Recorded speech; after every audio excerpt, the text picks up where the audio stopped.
পনজ সরকার dengue মোকাবিলারে ব্যর্थ आकना ओनाते विधानसभा walkout केदाको BJP रेन MLA को उनको अल्ले Siliguri rain BJP MLA Shankar Ghosh dengue परिस्थिति इदिकाते विधानसभा अधिवेशन रे प्रस्तावे राखाबलेदा मेनखान डेंगू परिस्थिति इदिकाते चेत हो आलोचना बांग हुई आकना और ओना ताइनम विधानसभा बाहरे रे सिक्रिजा स्ट्रक्चर सबकाते विरोध को सदर आकादा बीजेपी रेन एमएलए को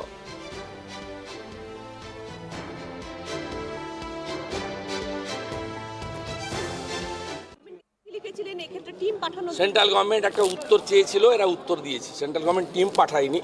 আমার দুটো দাবি ছিল, কিন্তু সেন্ট্রাল গভর্নমেন্ট একটা রিপোর্ট চেয়েছিল, আমি শুনেছি এরা একটা রিপোর্ট দিয়েছে, সেই রিপোর্টটা সার্বজনীন করেনি।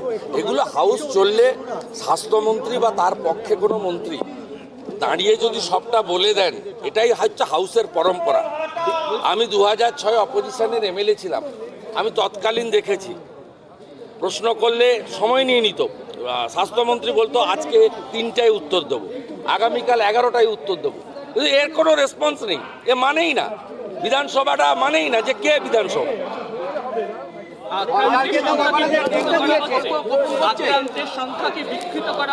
বিকৃত তো বলেই, ডেঙ্গু লিখলে কালিম্পং যেতে হবে কলকাতার ডাক্তারকে, কালিম্পংয়ের ডাক্তার ডেঙ্গু লিখে দিলে পুরুলিয়া যেতে হবে, পুরুলিয়ার ডাক্তার ডেঙ্গু লিখে দিলে আলিপুরদুয়ার যেতে হবে। এ তো অসংখ্য উদাহরণ আছে। রাজ্য সরকার আর কিট পর্যন্ত নেই। আজকে আপনাদের পড়ার সুযোগ দিল, গতকাল দেয়নি। এটা কি আপনাদের চাপে? না, আমি চাপ বলবো না, অধ্যক্ষের চেয়ারের গরিমা আছে, শুভ বুদ্ধির উদয় হোক।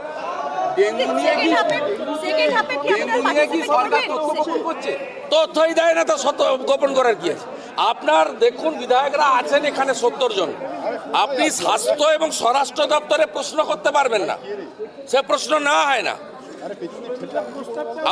আজকে ডেট হচ্ছে হেলথের, আপনি কোশ্চেন দিতে পারবেন না। আগামীকাল হচ্ছে হোমের, বৃহস্পতিবার হচ্ছে হোমের, আপনি দিতে পারবেন না প্রশ্ন। 12.5 বছরে হোম এবং হেলথ এখানে কোশ্চেন অ্যান্সার হয় না, কলিং অ্যাটেনশন হয় না। দুটোই সবচেয়ে ভেরি ইম্পর্টেন্ট ডিপার্টমেন্ট আপনার ফাইন্যান্স, বলতে পারবেন না। কারণ এখানকার রাজ্যের সম্রাজ্ঞী, যাকে আমরা কেউ লেডি কিং বলি, কেউ মহারানী বলি, কেউ রাজাধিরাজ বলি, কেউ কোম্পানির মালিক বলি, কেউ মুখ্যমন্ত্রী বলি, তিনি তার ইচ্ছাতে এটা করেন।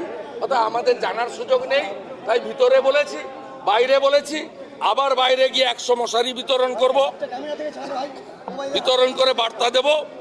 এই সরকারের যদি লজ্জা থাকে, শরম থাকে, তাহলে ডেঙ্গু নিয়ন্ত্রণে অন্য রাজ্যেরগুলো, উত্তর পূর্বাঞ্চলের রাজ্যগুলোর মতো অন্তত ব্যবস্থা নেবে। চলুন স্লোগান। ডেঙ্গুর সরকার